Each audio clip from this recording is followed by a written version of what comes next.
मोहनपुर गांव में एक साधु बाबा रहते थे। उनकी शादी को काफी समय बीत गया था, लेकिन उनके घर में छोटे बच्चे की किलकारी अभी तक नहीं गूंजी थी। इस बात को लेकर उनके घर में रोज रोज कलह होती थी। उनकी पत्नी बहुत घमंडी और गुस्से वाली औरत थी। वह बात बात पर साधु बाबा को ताने मारते रहती थी। उनका जिंदगी दुर्भाग्य से जीता करता था। एक दिन साधु बाबा ने सोचा कि मैं यहाँ से कहीं दूर चला जाता हूँ, फिर ये मुझसे कभी भी झगड़ा नहीं करेगी। ये सोचकर पंडित जी सुबह सुबह वहां से निकल गए। साधु बाबा चलते चलते एक नदी के किनारे जा पहुंचे। साधु बाबा को चलते हुए काफी समय बीत गया था, इसीलिए उन्होंने सोचा कि यहीं पर रख कर थोड़ा विश्राम किया जाए और कुछ भोजन कर लिया जाए।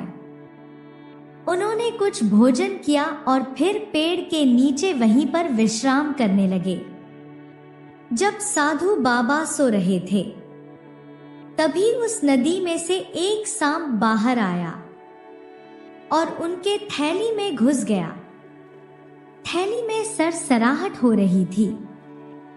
इस वजह से साधु बाबा की आंखें खुल गई। उन्होंने जब थैली में देखा तो एक सांप बैठा हुआ था।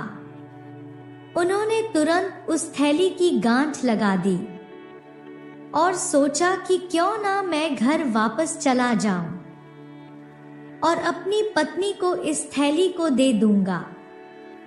जब वो इस थैली को खुलेगी तो वो मर जाएगी। ये सांप उसे डस लेगा और मेरा पीछा उससे छूट जाएगा। यही विचार करके साधु बाबा वापस अपने घर चले गए और अपनी पत्नी को वो थैला देकर बोले, अरे मैं तुम्हारे लिए कुछ उपहार लेकर आया हूँ। साधु की पत्नी बड़ी खुश हो गई कि आज तो साधु बाबा मेरे लिए कोई उपहार लाए हैं। वह उस थैले को जैसे ही खोलने वाली थी, साधु बाबा बोले, यहाँ नहीं, इसे ऊपर वाले कमरे में ले जाकर खोलो, कहीं कोई आ ना जाए। साधु की पत्नी ने सोचा जरूर कोई कीमती वस्तु होगी, तभी तो साधु बाबा मुझे एकांत में खोलने को बोलते हैं। अब साधु और साधु की पत्नी दोनों ऊपर वाले कमरे में चले गए। जैसे ही साधु की पत्नी ने थैले की गांठ खोलने शुरू की, तभी साधु बाबा बोले कि मैं अभी आता हूँ, तब तक तुम इस थैली में देख लो कि क्या है। साधु बाबा बहाना बनाकर कमरे से बाहर चले गए और दरवाजा बंद कर दिया। जब साधु की पत्नी ने थैला खोला तो उसमें से एक सांप बाहर निकला। उसे देखकर साधु की पत्नी की चीख निकल गई और उसने थैले को दूर फेंक दिया और चिल्लाने लगी, साधु बाबा बचाओ, इसमें बड़ा सांप है, ये मुझे डस लेगा। दरवाजा खोलो। लेकिन दरवाजा साधु बाबा क्यों खोलेंगे? साधु बाबा की पत्नी का नाम रुमा थी, क्योंकि वो तो चाहते थे कि इनका काम तमाम हो जाए।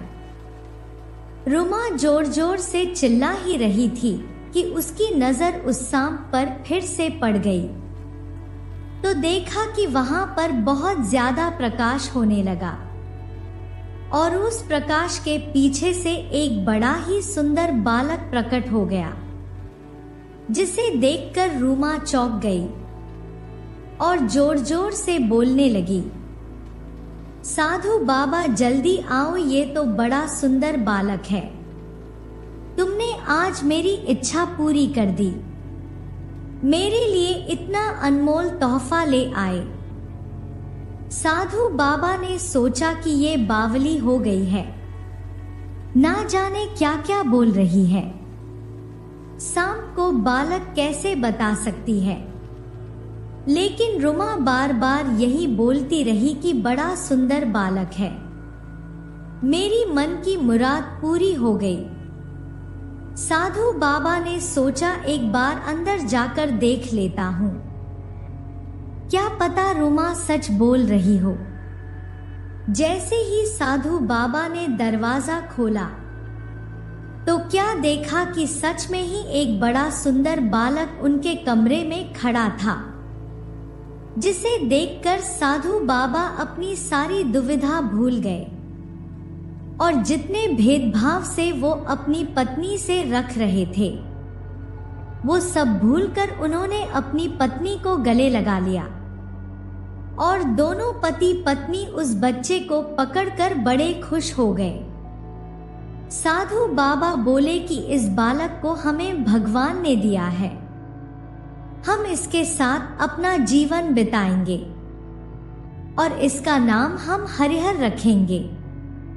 अब तो साधु और साधु की पत्नी रुमा की खुशी का कोई ठिकाना ना था। वे दोनों उस बच्चे की बड़े अच्छे से देखभाल करने लगे। धीरे धीरे वो बच्चा बड़ा हो गया और एक नवयुवक नौजवान बन गया। वह इतना सुंदर नौजवान बन गया कि उसे देखकर हर कोई उस पर मोहित हो जाता था। वह युवक सुंदर तो था ही, उसके साथ साथ उसके अंदर गुणों का भंडार था। वह इतना ज्ञानी था कि अच्छे अच्छे की बोलती बंद कर देता था। एक दिन हरिहर बोला, बाबा मुझे सरोवर में स्नान करना है, मेरे बड़े इच्छा है। अगर ये इच्छा पूरी नहीं होगी तो मेरा मन प्रसन्न नहीं होगा। साधु बाबा को बड़ी चिंता हुई कि अगर इसे नदी तालाब पर स्नान कराऊंगा तो ये वहीं से आया था, अगर ये वापस चला गया तो हमारा क्या होगा। इसीलिए साधु बाबा बोले, बेटा यहाँ पर एक ही सरोवर है और वो भी राजा के महल में बना हुआ है, जिसमें उसके राजकुमारी स्नान करती है। मैं वहां तुझे नहीं भेज सकता, नहीं तो सैनिक तुझे पकड़ कर ले जाएंगे। लेकिन हरिहर मानने वाला कहाँ था। वह जिद कर बैठा, नहीं बाबा मैं सब कुछ देख लूंगा, आप बस एक बार मुझे उस सरोवर का पता बता दीजिए। साधु बाबा अपने बेटे की जिद के आगे झुक गए और उसके साथ राजा के महल के पीछे वाली दीवार के पास चले गए। हरिहर इधर उधर कुछ खोजने लगा। साधु बाबा ने पूछा, बेटा क्या ढूंढते हो? तब हरिहर बोला, बाबा मैं कोई छोटा सा रास्ता ढूंढ रहा हूं, जिससे होकर मैं सरोवर में जा सकूं।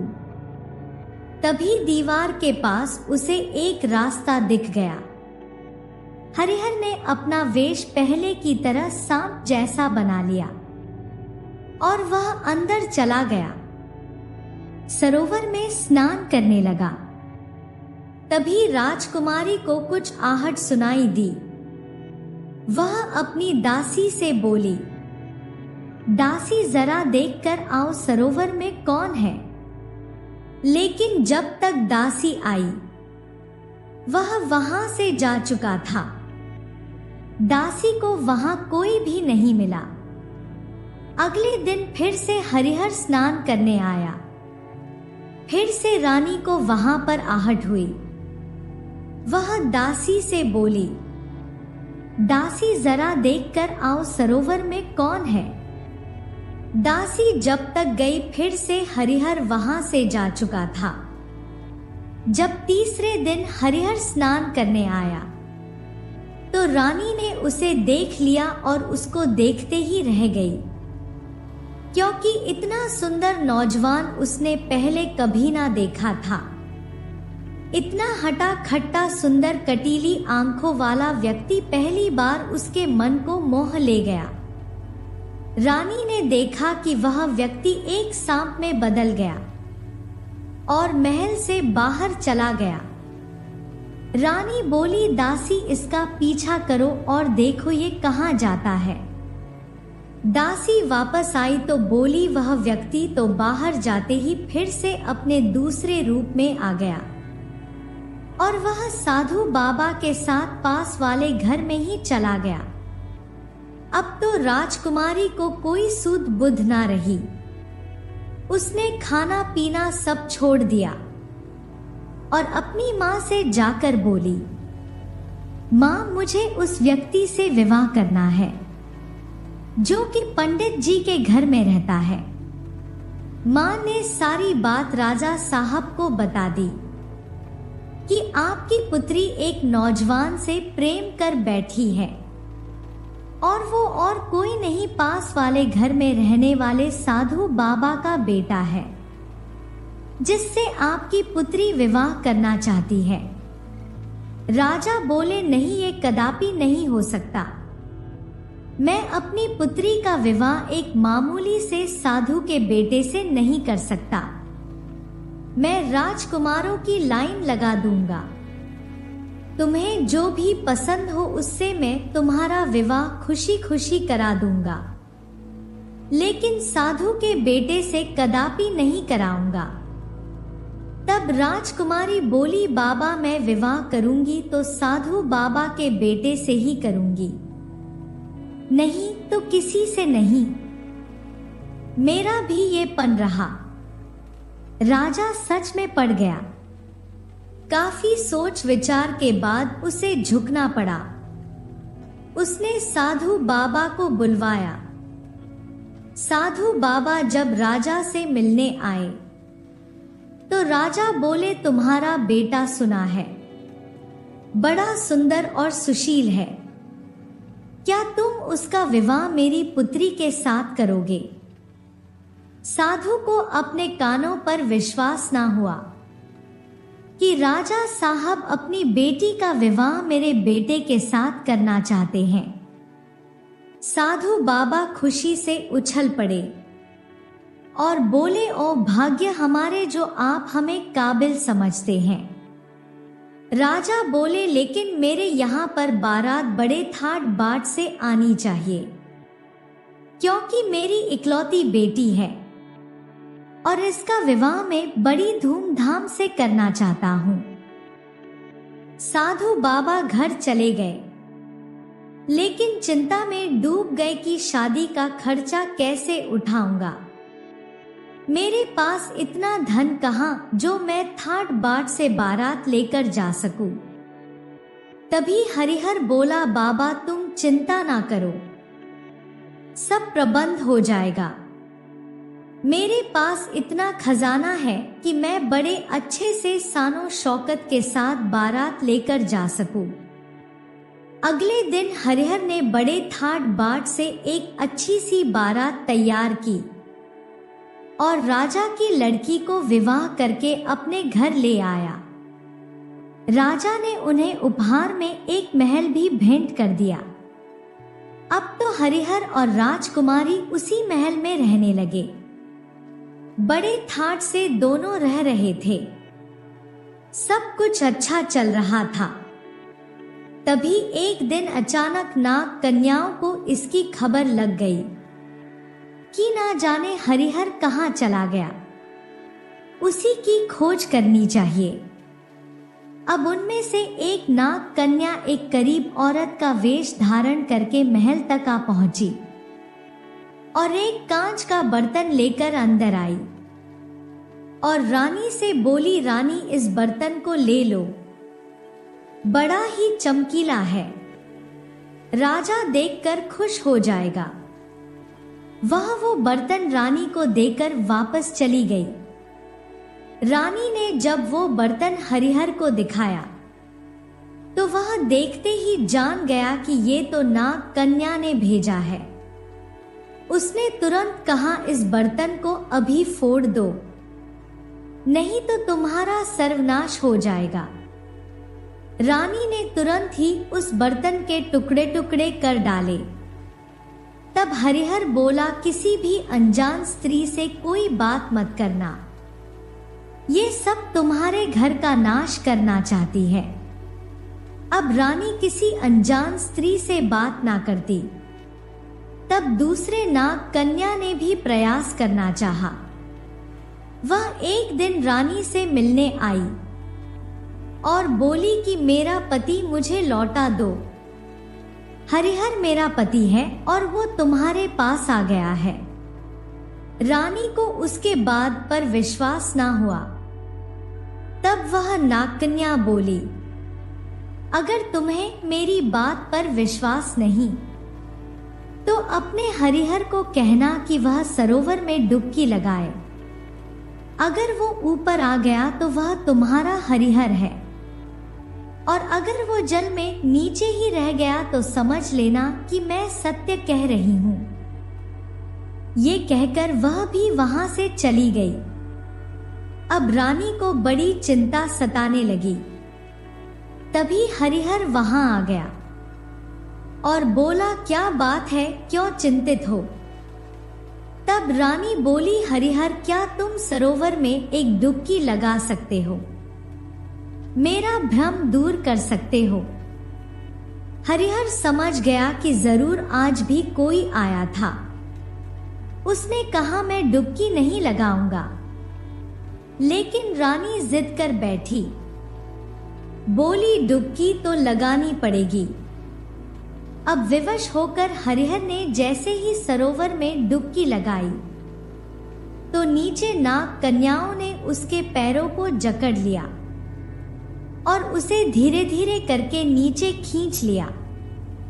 रानी देखते रह गई और हरिहर ऊपर ना आ सका। बेचारी रानी अपने आप को कोसने लगी कि मैंने हरिहर को क्यों कहा कि जल में डुबकी लगाओ। अब मेरा हरिहर कैसे आ पाएगा? उसने सब राजपाट त्याग दिया और एक कुटिया बनाकर वह उस कुटिया में रहने लगी। खूब दान दक्षिणा देने लगी। एक दिन की बात है, एक पंडित जी जिसका नाम है जयनाथ और एक छोटी बच्ची उसकी कुटिया के पास आए और बोले, हमें भी कुछ दान दक्षिणा दे दो बेटी। तब रानी के पास कुछ भी ना बचा था। वह बोली, बाबा अब मेरे पास दान देने के लिए कुछ भी नहीं है। ये कुंडी और सोटा बचा है, इसे ही ले लो। तब वो बूढ़े बाबा बोले, नहीं बेटी, इस कुंडी सोटे का हम क्या करेंगे? लेकिन हमें अगर तुम एक बात बता दो तो बड़ी मेहरबानी होगी। यहाँ आने से पहले हम एक रात एक नदी पर रुके थे।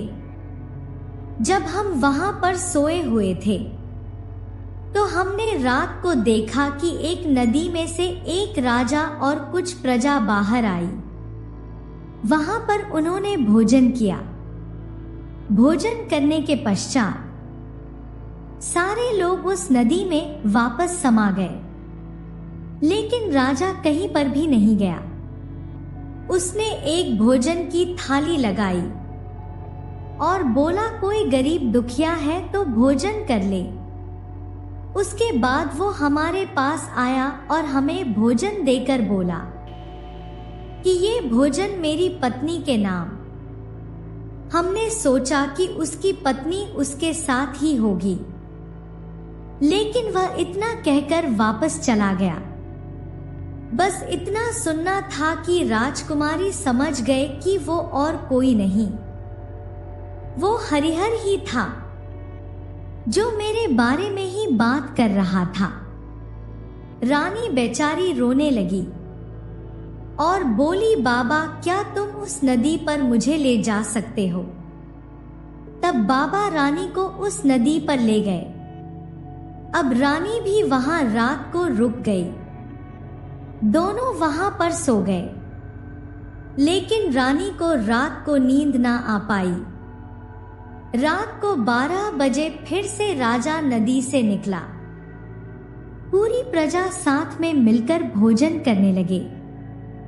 सारी प्रजा कुछ देर बाद नदी में चली गई, लेकिन राजा फिर से भोजन का थाल लगाकर बोला, कोई दुखिया गरीब है तो भोजन कर ले। तभी रानी उस राजा के पास गई और बोली, क्या तुम मुझे नहीं पहचानते कि मैं ही हूं तुम्हारी प्यारी? ये देखकर हरिहर ने बड़े ही गौर से उस स्त्री को देखा तो वो पहचान गया कि ये तो मेरी प्यारी है। रानी बोली, मैं तुम्हारे बिना एक पल ना रह पाऊंगी, अब तुम मेरे साथ चलो। लेकिन हरिहर कहने लगा, नहीं प्रिय, अब यह संभव नहीं है। अगर मैं जल में ना जाता तो तुम्हारे साथ रह लेता, लेकिन अब मुझे वो नाग कन्याएं आए तुम्हारे साथ कभी ना रहने देगी। तब रानी बोली, तो क्या तुम मुझे अपने साथ इस जल में नहीं ले जा सकते? हरिहर ने सोचा, ये तो मैं कर सकता हूं। तब हरिहर ने रानी को एक मिट्टी के कंकड़ बना दिया और अपनी जेब में डालकर उसे जल में ले गया। वहां जब वह नाग कन्याओं के पास पहुंचा तो नाग कन्याएं बोले, स्वामी आज किसी मानव की गंध आती है। तभी हरिहर बोल उठा, हाँ मेरे साथ एक मानव आया तो है, लेकिन मैं तुम्हारे सामने उसे तभी लाऊंगा अगर तुम मुझे वचन दो कि तुम उसे कोई हानि नहीं पहुंचाओगी। नाग कन्याओं ने हरिहर को वचन दे दिया। तभी हरिहर ने उस मिट्टी के ढेले को फिर से रानी बना दिया। रानी को देखकर नाग कन्याओं अंदर से जल उठी। उनका मन हुआ कि इसे किसी तरीके से यहाँ से भेजा जाए या इसे मार दिया जाए। अब तो नाग कन्याओं ने रानी को परेशान करना शुरू कर दिया। सारा कार्य उसी से कराने लगे। बेचारी रानी सारा कार्य खुशी खुशी कर लेती। एक दिन रानी नाग कन्याओं के बच्चों के लिए दूध गर्म कर रही थी, लेकिन उन बच्चों ने वह दूध ज्यादा गर्म पी लिया, जिस वजह से उनकी वहीं पर मृत्यु हो गई। नाग कन्याओं ने जब अपने बच्चों को मरा हुआ देखा तो उन्हें बड़ा क्रोध आया और उन्होंने उस रानी को वहीं पर डस लिया। रानी मर चुकी थी। हरिहर को जब ये बात पता चली तो उसे बड़ा दुख हुआ। वह रानी के शव को नदी से बाहर लेकर आया और एक पेड़ की डाल पर उसे रख दिया। अब तो प्रतिदिन वह रानी के शव को देखने आता और फिर से नदी में चला जाता। एक दिन की बात है कि वहां पर एक बड़े ही जानी ऋषि मुनि आए हुए थे। उनकी नजर उस रानी के शव पर पहुंच गई। उन्होंने रानी के शव को नीचे उतारा और वह सब जान गए कि ये रानी कौन है और इसके साथ क्या क्या घटित हुआ है।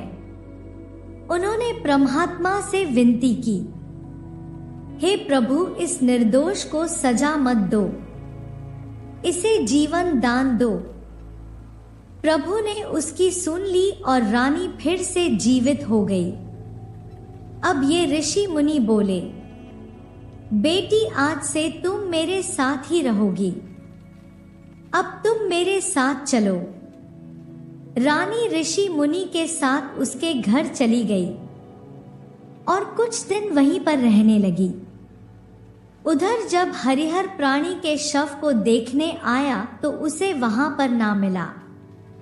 अब तो वह बड़ा परेशान हुआ। इधर उधर रानी को खोजने लगा। खोजते खोजते वह भी ऋषि मुनि के घर पहुंच गया। उस वक्त रानी सो रही थी। हरिहर जाकर उसके बेड के पास अपने सांप के वेश में बैठ गया। तभी ऋषि मुनि का बड़ा बेटा उस कमरे में आया तो उसने देखा कि रानी के पास एक सांप बैठा है। उसने सोचा अगर इसने रानी को डस लिया तो वो मर जाएगी। उसने एक तलवार उठाई और उस सांप के टुकड़े टुकड़े कर डाले।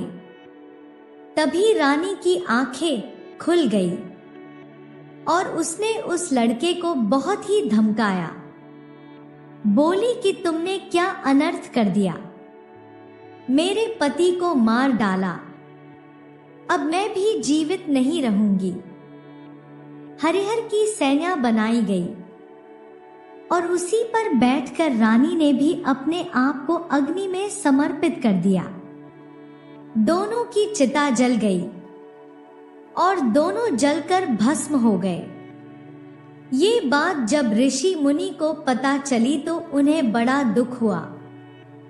ऋषि मुनि ने उस राख के ढेर में से एक मुट्ठी राख ली और वह एक पेड़ के नीचे बैठकर रोने लगे। रोते रोते उन्हें काफी समय बीत गया। संयोगवश इस समय माता पार्वती और भोले बाबा पंछियों का रूप धारण करके उस पेड़ पर बैठे हुए थे। उन्होंने उस ऋषि मुनि की सारी बात जान ली तो माता पार्वती भोले बाबा से बोली कि ये कितना अज्ञानी है। अगर यह इस राख के ढेर को इस जल में प्रवाहित कर दे तो ये दोनों जीवित हो जाते, लेकिन ये तो कुछ सुनता ही नहीं है, अपनी शुद्ध बुद्धि में खोया है। ऋषि मुनि उन दोनों पंछियों की ये सारी बातें सुन रहे थे। उन्होंने जाकर तुरंत उस राख की मुट्ठी के ढेर को उस जल में प्रभावित कर दिया और राजा रानी फिर से जीवित हो गए। अब वो दोनों एक कुटिया बनाकर अपना जीवन यापन करने लगे। वो ऋषि मुनि भी उनके साथ ही रहने लगे, खुशी खुशी से अपना जीवन बिताने लगे।